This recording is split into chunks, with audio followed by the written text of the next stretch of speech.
Thanks for checking out this movie review video. This is for the 1989 film Ladrones de Tumbas, or as is known in English, Grave Robbers. This is a Vinegar Syndrome release, so obviously it looks really good. I flipped the cover because the original cover, this is the one I like the most. This is wild.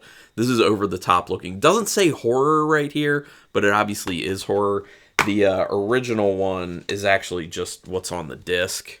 That says Grave Robbers, which I just feel like it's kind of bland, so wanted to have the original artwork on it, which, man, it's something. I'm a fan of that. So overall, I'm going to say right off the bat, one of the big issues I do have with this film is the pacing. The pacing is not great. Now, I did watch a special feature on here, an interview with Ruben Galindo Jr., who, by the way, seems like a super awesome dude. And I would love to just like sit down and have a drink with that dude and just talk to him. But he was saying that his first film, Don't Panic, was made for an American audience, whereas Ladrones de Tumbas was made for a Latin audience, not just Mexican, which is where he's from. But he said that any film at that time that would be popular in Mexico would end up going all the way down to Argentina and be popular there as well. So he was going for a much wider market that was not an American market. So the film plays a little difference. I think the pacing maybe has a little something to do with that too. But although now that I think about it, Don't Panic also a little slow on the pacing, but might just be his style. Anyway, directed by Ruben Galindo Jr., who also did Cemetery of Terror and Don't Panic, as far as horror films goes. He's like a reality TV show producer now, which is an interesting thing. Written by Galindo as well as Carlos Valdemar, who has 216 IMDb credits, so he's been very busy throughout his career.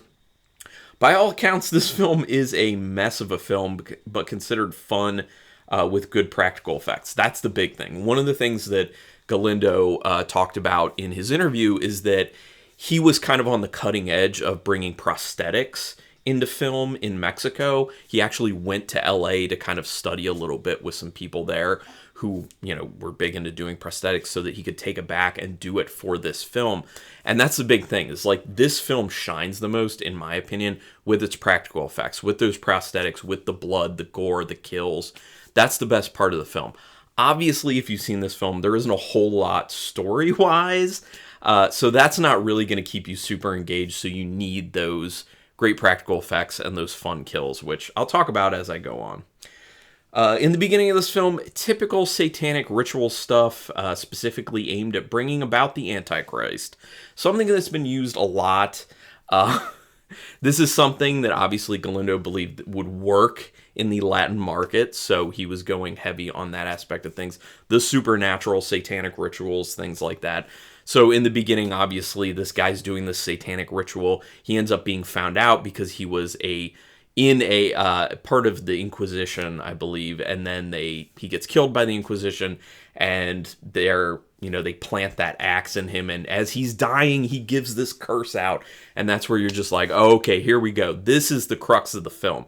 The curse is going to eventually become, it's going to come to fruition eventually when someone removes that axe from his chest, and then he'll be there again, and then he'll be able to go ahead and finish the ritual that he was trying to do before. And Olivia, the character of Olivia, would end up being his mark for bringing about the Antichrist with her ritual sacrifice. The police officer sleeping sets up potential ineptitude on law enforcement's part.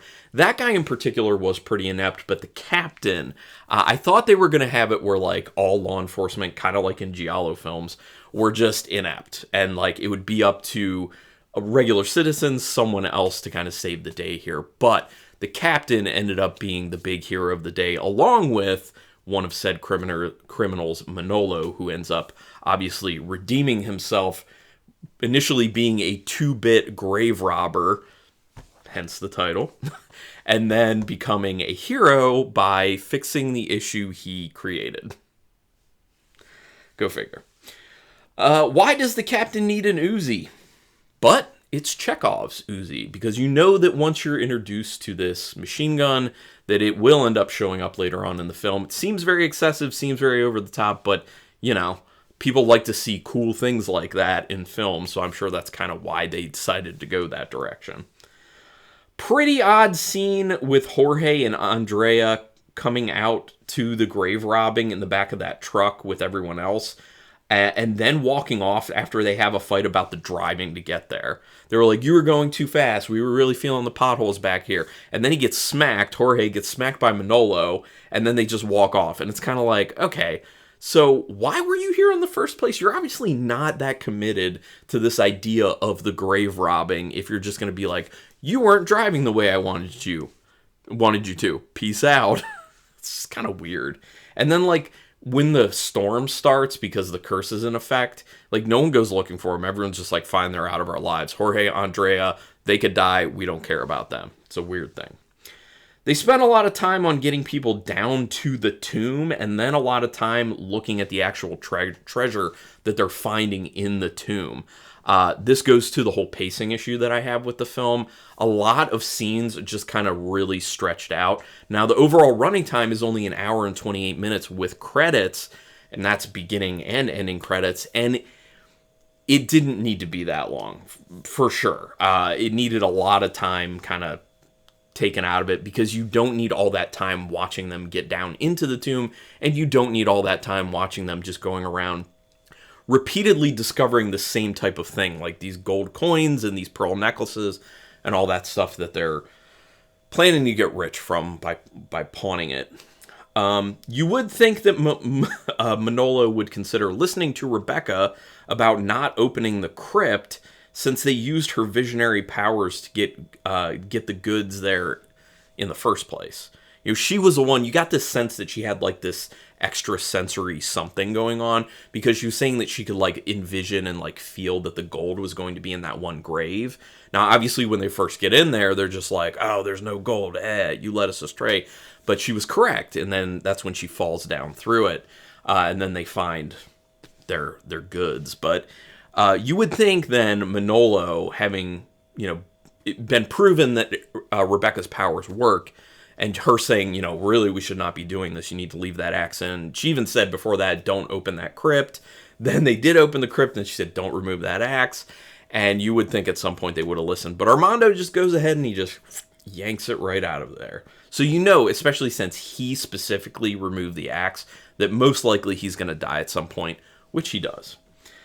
And as expected, the curse is in motion as soon as Armando removes the axe from the chest. How do we know this? Because we start getting that wind that was happening when I'm going to call him Killer Corpse at this point. When the Killer Corpse was initially dying, when the axe was first put in his chest, he starts speaking the curse, saying what's going to happen, and that, big wind showed up. So that wind starts again once the axe is removed, and then the storm happens. And obviously storms mean scary, bad things in films like this. So that's how we know. Manolo is all over the place in this film. First, he's all about getting as much treasure as possible, but when they then get to the truck, he says that they've gotten enough, and he starts to seem like he's concerned about things.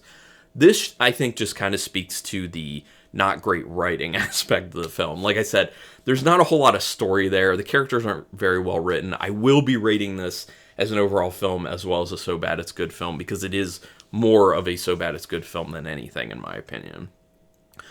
Why does Manolo think that he ends up needing to hide the treasure? He could have really just kept it on the floor of the truck. I'm not talking about when the police show up. I mean, it was good for him that he had already hid the treasure before the police had ended up showing up. But initially, it's just some dudes that happen upon them and are like, oh, we'll help you get unstuck. Like, you don't need to hide the treasure at that point. It feels like they kind of should have it was a little bit out of sequence, that maybe they should have moved that to after the guys tried to help them and then got killed by the Killer Corpse. Just my opinion on that. The first kill with the axe is okay. That's like the throat slit that goes on to Tonio, I think was his name. And the second one is better with the blood that ends up pouring out of the guy's head. That's when the axe gets lodged like right in his forehead, and it's stuck in there. It looks cool. There's just tons of blood just coming down his face like that. That's pretty cool. I do like how Manolo tries to bribe the captain when they get back to the precinct to let them go even after they've been kept there under suspicion of murder. Like, that's the big thing is, like, I don't know if it's that he's not bright or he's so brazen or he's so concerned that he'll try anything where he's just like, look, there's money in it for you. When obviously this captain's very serious. He wants to find out what's going on. He suspects that they killed them, those two guys, which, you know, you can easily see how he would think that because, you know, they were there with the bodies when they showed up. Plus Armando had tons of blood all over his hands and their alibis sound very fishy. Finally, they end up getting back to the character of Olivia about 45 minutes into the film. I do think they waited way too long to go back to her because she leaves in the beginning to go out and camp with her friends in that same area where the cemetery is. And we then don't see her for the longest time. And then it's 45 minutes in and you almost forgot about her. It's kind of like, why was she even there? They needed to check in with her, like, a little, you know, briefly here and there to just be like, oh, here's what's going on with Olivia and her friends right now. Even if they're not showing a whole lot, just to remind you, oh, okay, they're there, they're potentially in danger at this point. Because otherwise, you're not thinking about them at all. But then once they bring them back at about the 45-minute mark, it's, oh, okay, now they're in trouble. The deaths of Olivia's friends are pretty lame, but the hand getting chopped off was actually pretty good. Goes back to what I was talking about. Practical effects and those prosthetics, I'm a fan of. The best parts of this film, hands down, no pun intended, but hands down. Next point. I like when Raul gets his head lopped off, and it's great that specifically it ends up flying in the air. I always love that when they do it in films where someone gets their head lopped off, and it doesn't just fall like it probably would. It like goes flying up in the air and then lands on the ground. And that's what happens to Raul's head. I like that. Shouldn't the captain get backup to go into the tomb? When he's going to go scope things out in the tomb, I feel like he definitely should have gotten backup, and I feel like he would have tried to get back up, unless he just felt like this is something that's very time sensitive and I don't have time for this type thing. And my car is too far away. I don't know. I do like how the captain has all sorts of insight about the killer corpse and what's going on with the supernatural elements when he goes to give the satanic book to the priest. He's like, you're the only one who can read Latin. I need you to read this. And then he starts telling him, like, there's something supernatural. This is it. Like, it seems like he knows way too much, and he wouldn't know that much stuff. Like, all that stuff that he kind of tells the priest would probably be gleaned by the priest when the priest reads the book. So, again, like, they kind of put things out of sequence in a way. The arm that ends up coming out of Armando's stomach when they're still locked up in jail, cool. The way it looked initially reminded me of the film Alien with the chest burster situation, but it was cool. And it shows you that there's something different that this killer corpse can do now. It's not just a physical body and it has good strength and it will kill you with weapons, well, with the axe, but it can do other things. And it, you know, pops its arm through him. All his guts are coming out, grabs the amulet and takes the amulet through his body. That's cool. And then we get right after that when his arm's then coming through the wall and grabbing Jorge by the throat and squeezing and killing him. So that right there starts my favorite sequence of events in the film because you're getting a bunch of kills, you're getting a bunch of cool practical effects. That's the best sequence in my opinion. Diana's face being jammed through the iron railing, which is a part of that sequence, I thought was really funny. The way it looks, like cool practical effects, but like they also look kind of like low budgety, crappy type. And it's just really funny how you just see him just like trying to force her head through there and it's killing her. Real quick, pause for horror hydration. Sorry about that. I also dig the levitating knife scene. That was fun. That was something cool and inventive and kind of inspired, in my opinion. That's a levitating knife where the priest is in his office, or rectory is probably what it is. And he's trying to, you know, read the Latin in the satanic book. And the knife, like, is floating around him and then it eventually plunges into his hand. Looked really good. Really well pulled off. I quite enjoyed that one. And when you see it in the book, the amulet that's portrayed in the book looks like the female anatomy, which makes a whole lot of sense because of the whole Antichrist aspect of this thing. It didn't dawn on me when I first saw the amulet that that's what the kind of depiction of the female anatomy looks like in anatomy books. But once you see it in that satanic book, I was just like, oh, yeah, that's totally what that looks like. And ding, light goes off. It makes perfect sense because this is about birthing the Antichrist. So there you go. And obviously the most important part of this ritual being a virgin woman. Got it. Of course, the captain has dynamite in this film, because why not? He has an Uzi, he should have dynamite, and the dynamite gets used to great effect in the end of the film. You gotta go big, at least that's what Galindo believed. The face of the killer corpse actually looked pretty good when they end up showing it. Going back to the whole prosthetics thing, they did a nice job with that one. Love the truck barreling into the killer corpse and it just flying apart in a mess of dust. And I love the fact that they had that little detail of it being so dusty and probably just like all dust on the inside as well. But that truck just going so fast and just wrecking it apart, just the parts flying everywhere, the big poof of dust going on. It's a fun scene. I really did like that scene. And the final fight scene in this film is actually pretty good. And I like how once he gets axed, the killer corpse leaks milk out of his mouth. Because I'm pretty sure that's what it was. It was some sort of white substance that comes out after he's axed in the chest again. And then you know, like, oh, okay, things are now going to basically be over because we had this big fight scene. He did what the priest told him he needed to do, putting the axe back in his chest with the amulet attached to it, and we're good. And in the end, Manolo is redeemed, no longer a 2-bit criminal. Well, maybe still a 2-bit criminal, but not at that moment. He's a hero, at least for a little bit, even though he started this whole thing, like I said earlier. One thing additional that I want to throw out there about the film, I really liked the score to it. The music was quite fun. I mean, it was very much of its time. It's this very kind of like fun, upbeat 80s type music.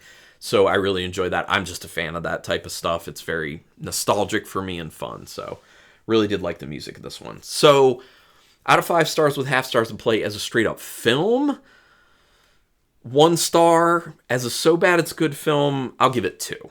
I can't go any higher than 2. It had some problems, like there's not a whole lot of story there. It's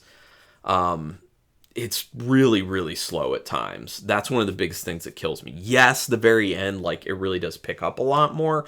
I would say, starting with that, what I said was my favorite sequence where they're in the jail and the arm comes through the stomach of Armando. Like, that is the moment where things really start to get going much better. The beginning is so long and kind of hard to get through, in my opinion. So, that's why I'm saying 1 star and 2 stars for a so bad it's good. But would love to hear your opinions about this film, Grave Robbers, a.k.a. Ladrones de Tumbas. Go ahead and put it in the comments if you love it, hate it, in between, all that stuff. Do me a quick favor as well, hit subscribe to my channel if you haven't already. Also hit the notification bell button if you want to know when I'm putting up new videos, which I'm doing 3 a week at this point. So thank you so much for taking your time to watch this video, and until next time, keep it brutal.